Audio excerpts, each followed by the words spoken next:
Hi everyone, this is Sarah at DaisyBill and welcome to the DaisyBill webinar on must-know basics for California workers' comp. This is the first in our Workers' Comp 101 series. We did present some of this material in our Workers' Comp conference last year, but we updated and added new information for this series. Today we will provide a basic overview of the Workers' Comp medical billing and payment system. In future webinars, we'll go into much more detail about the topics we introduced today. For example, webinar number 2 will teach you how to submit complete, compliant, original bills, followed by webinar number 3, which will focus on compliant EORs and payments. Webinars number 4 and number 5 will focus on the appeal processes. And webinar number 6 will focus on penalties and interest. Webinar number 7 will be devoted to requests for authorization and the complexities of the so-called automatic authorization process. And finally, the series will end with our popular annual OMFS webinar, where we'll review changes to the various fee schedules for 2019 dates of service. A little bit about us. DaisyBill makes smart billing software to help providers manage the complexities of workers' comp billing and payment. Workers' comp is challenging, and our software is designed to make workers' comp easier. We offer 3 software solutions. First is a complete end-to-end revenue cycle management system that electronically submits and tracks bills. DaisyBill electronically submits the CMS 1500 and the UBO 4 forms, as well as the NC-PDP form for pharmacy billing. We also electronically transmit medical legal bills, interpreter, and copy service bills. DaisyBill will also automatically complete the second bill review form and send these appeals electronically as well. This table represents the average days to payment for our top 15 largest claims administrators by volume of bills for the past 12 months. Because DaisyBill electronically submits bills directly to all clearinghouses, most payers on average send payment to DaisyBillers well within the required 15 working days. Some of these large payers, on average, submit payment to DaisyBill clients in 10 days or less from the date of receipt of the electronic bill. The bottom line is, when done correctly, workers' comp electronic billing works. For those that don't need the full scope of our billing software, we also offer the Work Comp Wizard. The Work Comp Wizard includes 7 critical features to help California workers' comp professionals succeed. The Wizard includes the very popular OMFS calculator, which instantly calculates reimbursements for 6 medical fee schedules, as well as the medical legal fee schedule. And finally, we offer our Essential Tools.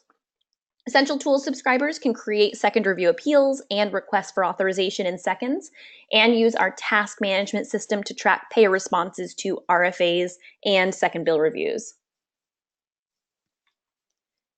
We're going to start this webinar with a short but important history of workers' comp, followed by a rundown of who does what in the California workers' comp world. And then we'll briefly cover the legislative process. We'll end with an introduction to the regulations, rules, and decisions that determine how workers' comp bills are processed. And along the way, you'll be introduced to the important concepts, terms, and players in workers' comp billing and payment. So first up, the history of workers' comp, which goes back over 100 years. Knowing the story of workers' comp will help you understand why the current process can be so difficult. Each state passes its own workers' compensation rules and regulations, which apply to the employers doing business in that state. In 1902, Maryland was the first state to pass a statewide workers' compensation law.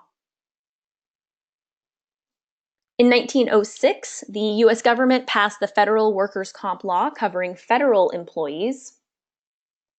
And separate workers' compensation systems cover maritime and railroad employees. In 1913, California passed the Boynton Act, or Workers' Compensation Insurance and Safety Act, which set up a workers' comp system for people injured while working. And by 1949, every state in the U.S. had enacted a workers' compensation program. Over the last 100 years, California has expanded the required coverage to include all employees, farm workers, most domestic and household employees, and state prison inmates as well. In California, the employer provides workers' compensation benefits in exchange for protection against civil action by the employee. And this exchange is often called the Grand Compromise and is made up of 3 parts. First, no fault.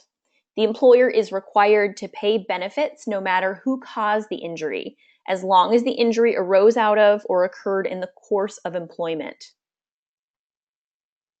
Second, exclusive remedy. The injured employee cannot pursue other forms of recovery from the employer, even if the employer was grossly negligent. This means the employee can't sue the employer, which is a huge benefit to employers. And then third, assured and fixed benefits. The workers' compensation system establishes defined benefits, which the employer must pay when an employee is injured at work. And these assured and fixed benefits are dependent on the severity of the injury. First, if the injured worker cannot work due to the injury, the employer must provide temporary payment for lost wages due to the injury. Next, the employer must provide permanent disability payments to compensate an injured employee for any decreased ability to compete in the labor market. And finally, the employer is required to pay for all medical treatment for work-related injuries or illnesses. And this webinar series focuses only on the laws and regulations governing the payment for medical treatment for work-related injuries and illnesses. In theory, the system should benefit employers and injured workers fairly, with the sun shining down on all. But in practice, employers and insurers are constantly on the watch, believing that workers and doctors and other medical providers are conspiring to cheat them with false claims and inflated bills. Now, as a result, in order for a provider to obtain payment, the provider must jump through endless hoops to prove that injury claims and medical bills are legitimate. So we have a system that's burdened by mutual suspicion and distrust, and this distrust means medical bills involve a ton of paperwork and thousands of pages of rules. So this brings us to part 2 of this webinar, where we explain important roles in workers' compensation. We'll cover both the payers, including employers, insurers, and claims administrators, as well as government entities such as the Department of Workers' Compensation and the Workers' Compensation Appeals Board. As we go through this section, you'll notice that we don't discuss the injured worker and the provider very much. And that's because almost all of the organizational complexity is on the payer and regulatory sides. However, it's important that providers understand the whole system in order to obtain correct reimbursement consistently. We'll start with employers. The main law that governs medical treatment for California workers is Labor Code 4600.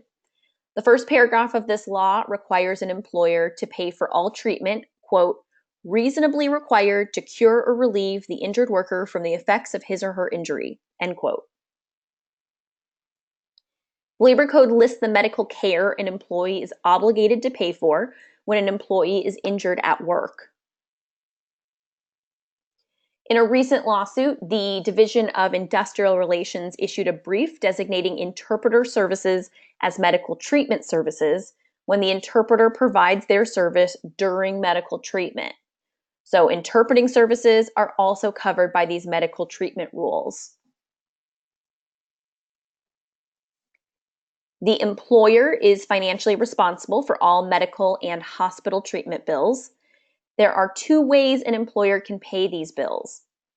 First, the employer can elect to be self-insured, which means the employer pays the medical treatment bills. Or second, the employer can purchase workers' comp insurance, which means the insurer pays the medical treatment bills. Either way, ultimately the employer is always responsible for payment. Please keep in mind that as we go through all the ways in which an employer's various tasks can be performed, either by the employer or by the insurer. As you'll see, this is only the first level of difference between how employers handle their workers' comp responsibilities. We'll spend some time on these differences because providers need to know who exactly to bill and who exactly is paying your bills as well. So first we'll discuss self-insured employers. In California, 6,785 employers are self-insured. And these self-insured employers cover over 25% of California employees. When an employer is self-insured, the employer directly pays for injured employees' care and benefits. And to be a self-insured employer, the employer must meet the rigorous approval standards imposed by the Office of Self-Insured Plans. It's also known as the OSIP. The OSIP functions under the Division of Industrial Relations and is charged with monitoring self-insured employers for financial solvency. The OSIP's excellent website lists all of the approved self-insured employers, and the OSIP calls these lists rosters. There are separate rosters for each type of self-insured entity. And here's the first page of the roster that lists active private insurance employers. And the pink arrow points to two examples of self-insured employers, 99-cent stores and ABF Freight Systems. OSIP updates these rosters regularly. In the upper right, you can see the date of this roster. Self-insured employers can also join together and form a self-insurance group. An example of a self-insurance group is the Auto Dealers Compensation of California, Inc. Clicking the members link navigates to a list of the self-insured employers that are members of this group. Public entity employers can also be self-insured, either standalone or joined together as public entity groups known as JPAs. All of the entities listed by the OSIP are self-insured employers responsible for directly paying for their injured employees' medical expenses. If the self-insured employer fails to meet its mandated obligations, we urge you to let the OSIP know so it can take action against that employer. The second way for an employer to meet their workers' comp obligations is to purchase workers' comp insurance. In California, you can probably guess that 75% of the employees are covered by an employer that purchases workers' comp insurance to pay their workers' comp obligations. In this case, it is the employer's workers' comp insurer that pays for injured employees' medical treatment and hospital bills. So every employer is ultimately responsible for paying for all injured employees' care by either paying directly as a self-insured employer or purchasing workers' comp insurance. The next level of complexity involves the claims administrator duties. Both self-insured employers and workers' comp insurers are required to designate a claims administrator. The designated claims administrator makes critical decisions about the payment of benefits, including the payment of medical bills. The claims administrator is the recipient of any physician's report about a worker's injury and sends the state all of the required workers' comp reports. The claims administrator employs adjusters who oversee the day-to-day details and decisions for the injured employee's claim.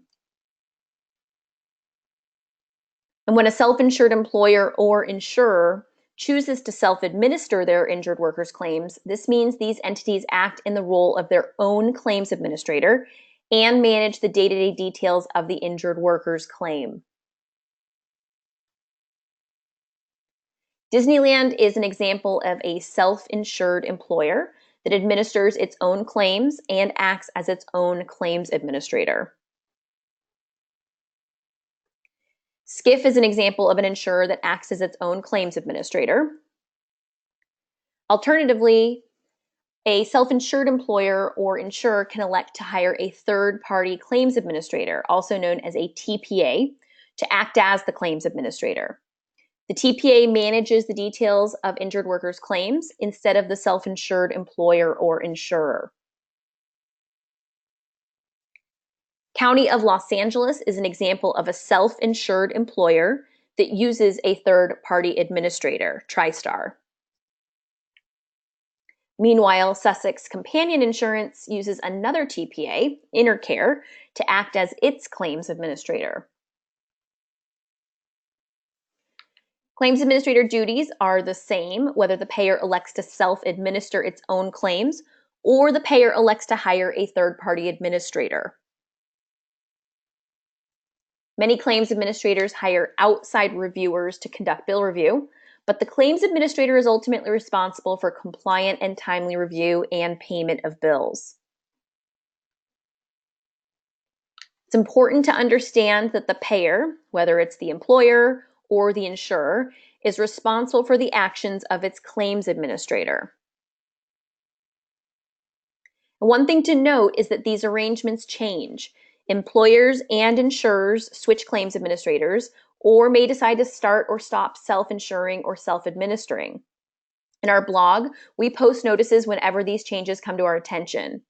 And here we announce that JCPenney's new claims administrator is AIG, effective February 2nd, 2018. If you are still sending bills for JCPenney to Sedgwick, most likely these bills are being returned to you.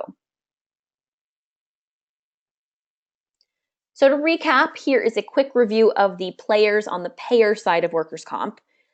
In order to pay for injured employee medical treatment and benefits, employers in the state of California are required to have workers' comp coverage. These employers may elect to self-insure and directly pay injured employees benefits, or employers may purchase workers' comp insurance to pay for the required benefits. Both self-insured employers and insurers must designate a claims administrator to manage all aspects of the injured worker's claims and make the necessary reports to the state. The self-insured employer or the insurer may act as their own claims administrator and handle their own claims. Or these entities may choose to hire a third-party administrator, known as a TPA, to act as their claims administrator. The claims administrator is responsible for bill review either directly or by employing a third party to perform these services. And finally, subscribe to the DaisyBill blog to stay on top of changes to these important relationships. Now let's move on to the governmental and government contracted entities that are involved in workers' comp. The Department of Industrial Relations, whose current acting director is Andre Schurl, pictured here, is responsible for the health, safety, and economic well-being of workers in California. The most directly relevant department within the DIR is the Division of Workers' Compensation, which is also known as the DWC. The Administrative Director, or AD, oversees the DWC. George Parasotto is the current AD. The DWC implements and administers California's workers' compensation rules and regulations. The DWC also updates the official medical fee schedule, known as the OMFS, used to reimburse providers for services rendered to injured employees. The DWC contracted with Maximus Federal Services, a private company, to resolve medical treatment disputes through the independent medical review process and to resolve billing disputes through the independent bill review process. Now back to the DWC. The DWC maintains 24 district offices that are located throughout the state. And these district offices are called Workers' Compensation Appeals Boards, or WCABs, or just boards. And these boards resolve disputes that arise from workers' compensation claims. To help resolve medical disputes that are presented to the WCAB boards, the DWC appoints qualified medical evaluators, or QMEs. Alternatively, if an injured worker has an attorney representing him or her, that attorney and the payer can agree on an agreed medical evaluator, or an AME, to conduct the medical evaluation that will help resolve the dispute. Now, confusingly, in addition to the WCAB district office boards, there is also the WCAB judicial body, consisting of 7 commissioners appointed by the governor. Major functions of the WCAB include reviewing petitions for reconsideration and decisions by the lower level of WCAB judges. The WCAB is the primary court of last resort for workers' comp disputes. And there you have the governmental and government contracted entities involved in workers' compensation in California. Along with the employer, insurer, claims administrator, and bill review, we've covered all the key participants in getting a workers' comp bill submitted and paid. So our next topic is how an idea to improve workers' comp progresses through the legislative process, ultimately becoming a law that affects our industry. Workers' comp gets hit with many waves of reform, partly due to the conflicting agendas that I mentioned earlier. And this section offers an introduction to how this legislative process works. The Labor Code is the law that governs California workers' comp. Specifically, Division 4 of the Labor Code lists California workers' comp laws. With Division 4, Part 2, and Chapter 2 lists the workers' compensation schedules. And Article 2 specifically addresses compensation for medical and hospital treatment. The first labor code listed in Article 4 is Labor Code 4600. And Labor Code 4600 is the labor code we reviewed earlier, which requires the employer to pay for all medical treatment reasonably required to cure or relieve the injured worker from the effects of his or her injury. The California Labor Code is the primary set of laws that govern California workers' comp. In 2017, the California legislature passed SB 1160, which impacted many aspects of workers' comp. And over the next 5 minutes, I'll use SB 1160 as a prime example of how legislative changes to the Labor Code unfold. There are 5 steps in the legislative process, from the conception of an idea into its signing into law. Every change to workers' comp starts with an idea of how to improve workers' comp. In the case of SB 1160, 2 organizations that advocate for workers believe that the utilization review, or UR process, needed tweaking to help injured workers access the care they may need more quickly. So these 2 groups lobbied state legislators, and Senator Mendoza agreed to sponsor SB 1160 to amend the utilization review laws. The third step involves several rounds of readings and committees and comments, and this is where things get political. As lawmakers sought to accommodate each other and their constituents, SB 1160 morphed into a complex bundle of changes to many existing workers' comp laws. During this third step, SB 1160 exploded into 13 sections that both amended existing labor codes and added new labor codes as well. Many of the sections contained in SB 1160 focus on lien reform, which has nothing to do with the original reason for the bill. For example, Section 8 of SB 1160 amended Labor Code 4903.05 to include the new supplemental lien declaration. SB 1160 also added a new labor code aimed at eliminating liens when a physician is criminally charged. Also, the final version of SB 1160 radically expanded the original mission of speeding up the UR process.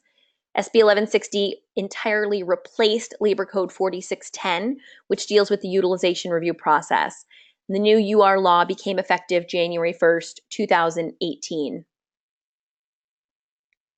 After extensive revisions, the next step for the legislature is to actually pass the bill. And the State Assembly passed SB 1160 on August 30th, and subsequently the State Senate passed it on August 31st. And then finally, Governor Brown signed SB 1160 into law on September 30th. So that is how an idea becomes a labor code, which is the law in workers' compensation. Our next webinar section deals with regulations, rules, and WCAB decisions. This is where the legislation signed into law by the governor becomes the rules that we follow. We'll use another example of workers' comp reform, SB 863, as the framework for this section. This bill was signed into law by the governor on September 19, 2012. SB 863 represented a massive change to California workers' comp. This bill amended 63 labor codes, added 16 new labor codes, and repealed 3 labor codes. One of the labor codes that SB 863 amended was Labor Code 4603.2. And this labor code was amended to add Section E, which requires providers to submit a second review to appeal incorrect payments. SB 863 added Labor Code 4603.6, which requires providers to submit payment disputes to independent bill review, which is also known as IBR. And as we mentioned before, the Division of Workers' Comp is charged with creating regulations and rules to implement the requirements of the new and amended labor codes. And under the guidance of the Administrative Director of the DWC, these changes to the labor codes work their way into the California Code of Regulations, or CCRs. The labor code and the CCR can be thought of as 2 levels of California law. The labor code is the higher level, enacted pursuant to the California Constitution, the CCR written by state agencies, and they often include the more directly applicable nuts and bolts of implementation. The labor code and the CCR usually align, but in the case of any conflict between the two, the labor code takes precedence. To find the labor codes and CCRs, go to this website and then click on the appropriate link. However, the labor code and the CCR are just part of the story. Workers' comp professionals must also look to several additional sources for official guidance on billing and bill processing. The DWC publishes 2 guides that specify the billing, payment, and coding rules for bill submissions for medical treatment.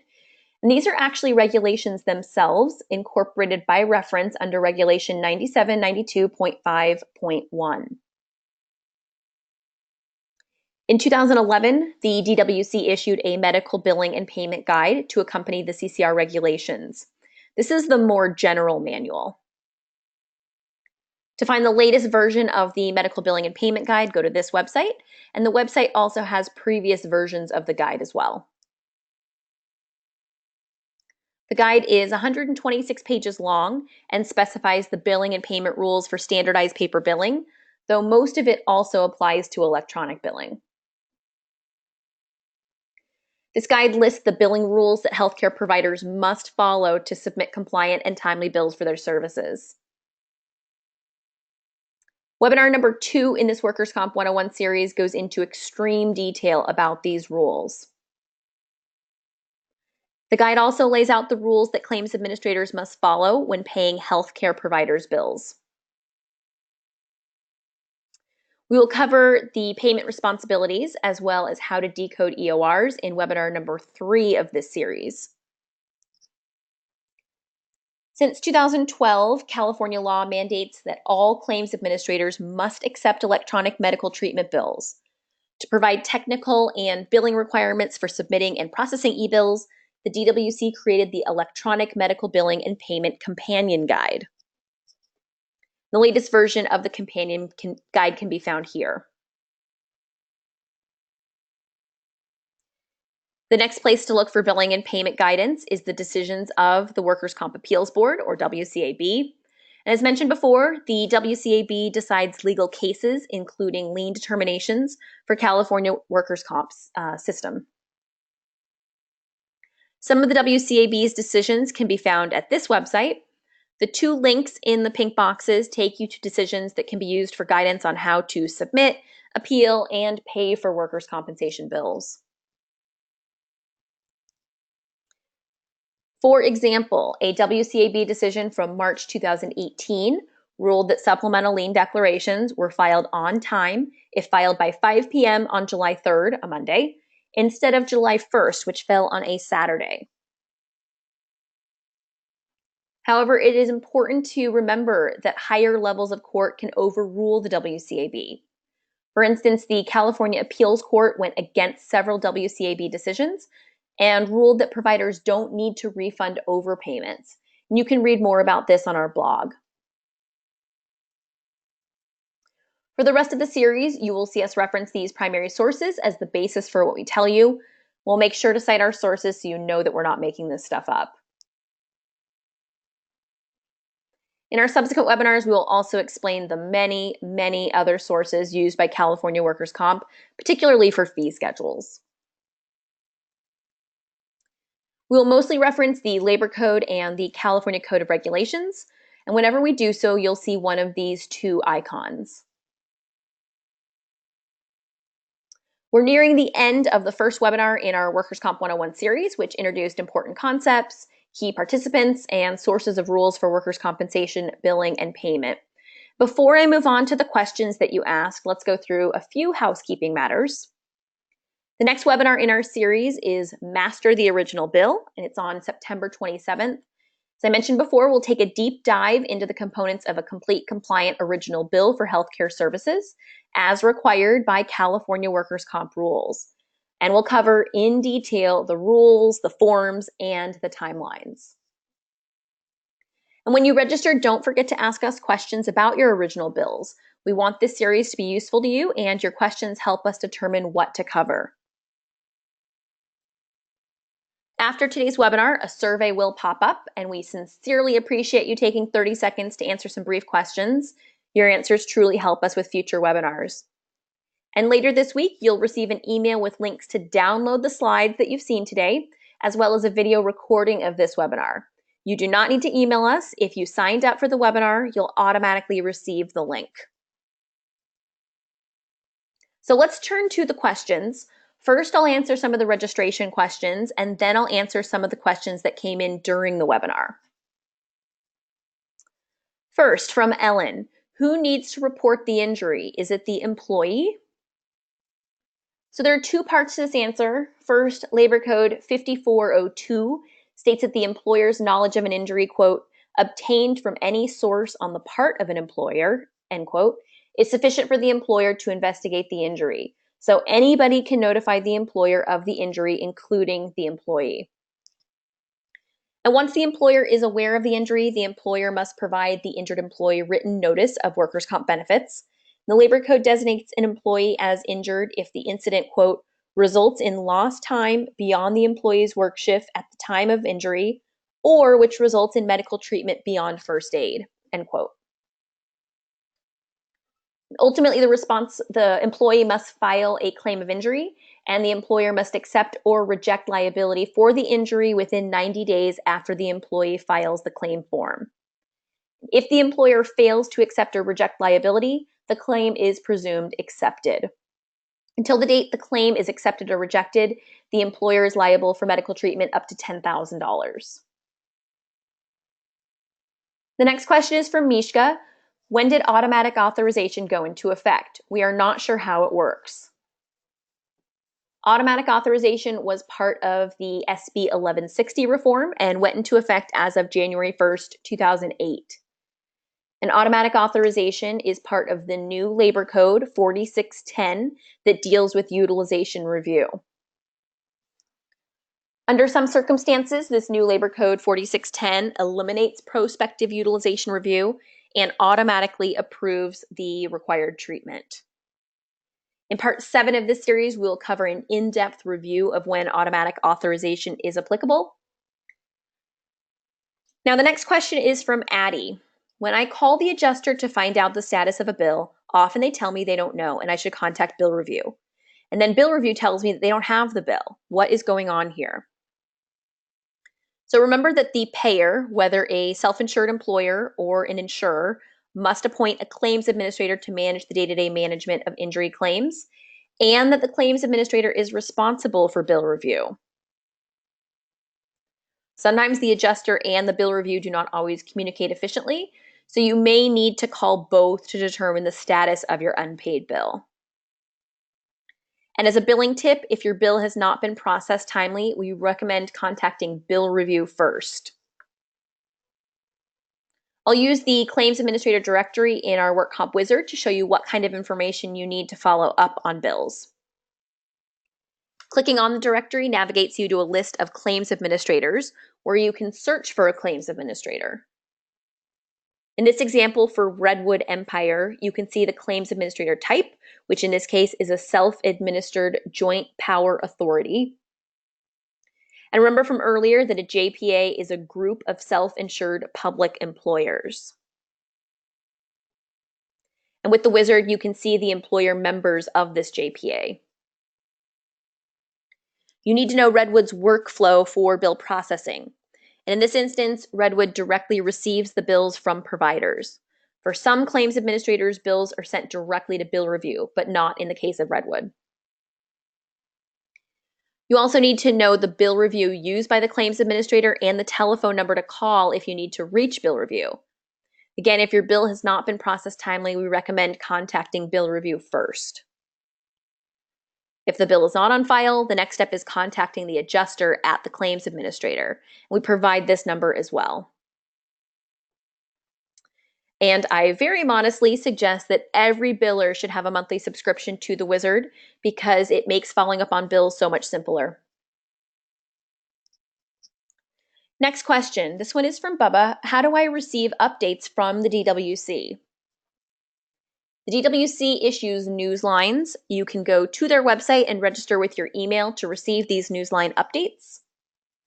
You can also sign up for the DaisyBill blog, where we publish information about newslines and analyze them. Next is from Leo.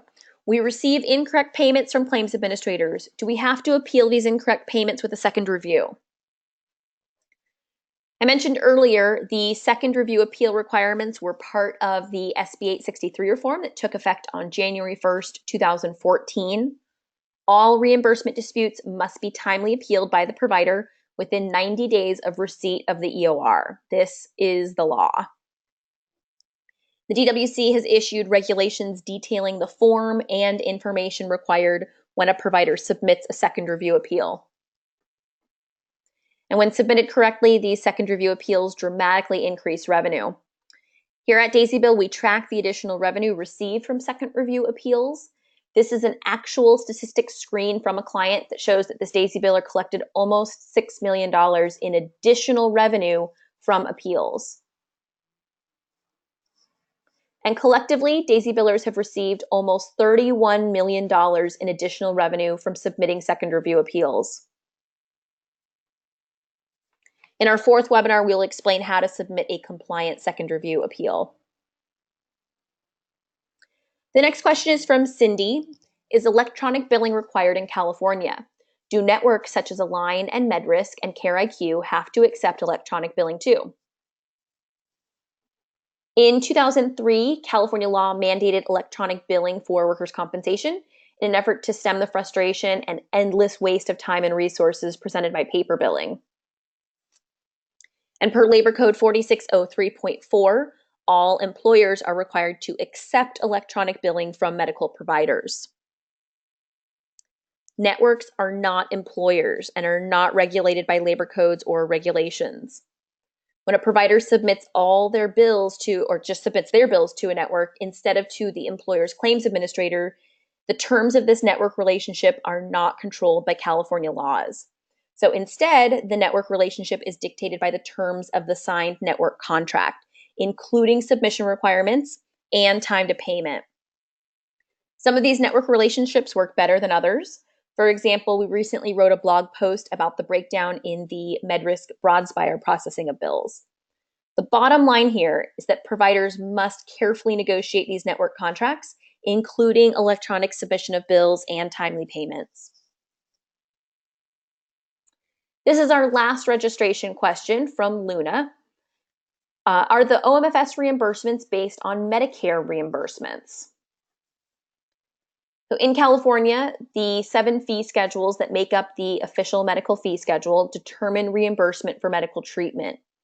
The official medical fee schedule is also known as the OMFS. And these 7 fee schedules are a collection of reimbursement regulations that are issued by the DWC. Remember, all regulations start with a labor code passed by legislation and signed by the governor, and Labor Code 5307.1 outlines the reimbursement requirements for California work comp. First, this important labor code instructs the administrative director to, quote, establish reasonable maximum fees for medical services, end quote. So the administrative director of the DWC is in charge of the fee schedules in California work comp. Next, this labor code instructs the administrative director that the fee schedules should align with the, quote, fee-related structure and rules of the relevant Medicare and Medi-Cal payment system, end quote. So the legislature wants the OMFS to conform to the reimbursements established by Medicare and Medi-Cal. At this point, let me clear up 2 common misconceptions. First, the physician fee schedule is not 120% of Medicare's reimbursements. And second, the DWC does not publish the physician fee schedule. Under the RBRVU physician fee schedule, there is no Table A equivalent that shows the OMFS reimbursement rates for procedure codes.